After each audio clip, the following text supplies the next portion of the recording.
Akan ni je bát trong kraj banនាងខ្ញុំចាអញ្ចឹងបន្ទាប់ពីបទចម្រៀងមនោសញ្ចេតនាពីបទនេះសូមគោរពលា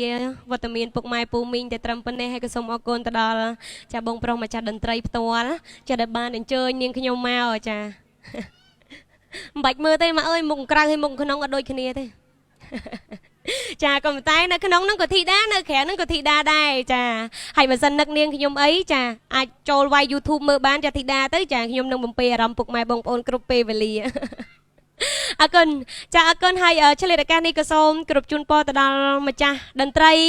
សូមឲ្យក្នុងឱកាសឆ្នាំថ្មីនេះមានរោងច្រើនចាមានអតិថិជនគ្រប់គ្រងកាន់តែច្រើនចាំម្យ៉ាងវិញទៀតហេងគ្រប់ពេលវេលាហើយជូនពរម្ចាស់ Channel YouTube សូមឲ្យចេញគ្រប់បទចម្រៀងទៅមិនថាបទខ្ញុំឬមួយក៏បទតន្ត្រីផ្សេងចាសូមឲ្យ Channel YouTube ចាប់ផ្ទុះចាប៉ាត់អត់បងចាហើយជូនពរ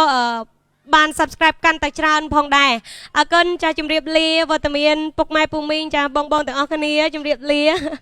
ហើយក៏សូមអរគុណចាសម្រាប់ការទទួលរាក់ទាក់ព្រោះថានៅពេលដែលបងខលសួរគាត់ថាចង់ស្គាល់ធីតាឲ្យបានម្ដងចាឥឡូវមកដល់ហើយរឹកអត់បងរឹកអត់ព្រោះថាមានអ្នកល្បីថាធីតារឹកណាស់ក៏ប៉ុន្តែរឿងរឹកមិនរឹកហ្នឹងយើងមានច្រើនរឿងឧបមាថានាងខ្ញុំអត់ដែរស្គាល់បងប្អូនទេចាបងប្អូនស្គាល់នាងខ្ញុំច្បាស់នៅតាមបណ្ដាញសង្គមតែពេលបងគាត់ឃើញខ្ញុំគាត់ខំញញឹមញញែមដាក់ចឹងទៅយើងអាឡ័យតាធ្វើអីមួយយើងអត់បានចាប់អារម្មណ៍មើលគាត់យើងអត់បានញញឹមតបវិញនេះក៏អាចហៅថាអូខំស្គាល់ហើយចាប៉ុន្តែរឹកអត់ទេពេលខ្លះទៅបងប្អូនអាចស្គាល់នាងខ្ញុំប៉ុន្តែនាងខ្ញុំហ្នឹងអ្នកណាមើលពី YouTube ក្រៅមកដល់ឃើញអតិថិជនបានចាអត់ទេអញ្ចឹងចារឿងហ្នឹងគឺមានកត្តាច្រើនតោះតែយើងបានជួបគ្នាម្ដងអញ្ចឹងអាហ្នឹងมันមានឱកាសក្រោយមកជួបគ្នា2ដង3ដងទៀតមែនទេបងអរគុណគណៈនេះផងដែរសូមអរគុណច្រើនអរគុណម្ដងហើយម្ដងទៀតសូមគោរពលាពីវត្តមានពុកម៉ែពូមីងប៉ុណ្ណេះអរគុណចាំម្ចាស់តន្ត្រីផ្ទាល់ចាដែលបានអញ្ជើញនាងខ្ញុំមកពីចម្ងាយចាឆ្ងាយមែនតែនហើយមកថ្ងៃហ្នឹងចាមក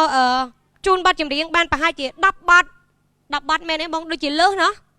ចាលើស10ប័ណ្ណអញ្ចឹងសង្ឃឹមថាឱកាសឆ្នាំថ្មីចាគ្រប់ប័ណ្ណចម្រៀងរបស់យើងខ្ញុំក៏ដូចជាក្រុមតន្ត្រីចាធ្វើការ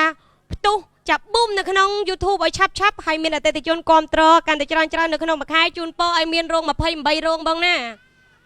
ទុក2ថ្ងៃហ្នឹងទុកគេងទៅបងឯងកុំធ្វើចរិតដូចខ្ញុំរាល់ថ្ងៃអត់ដែលបានគេងទេអរគុណចាជម្រាបលាពុកម៉ែពូមីងចា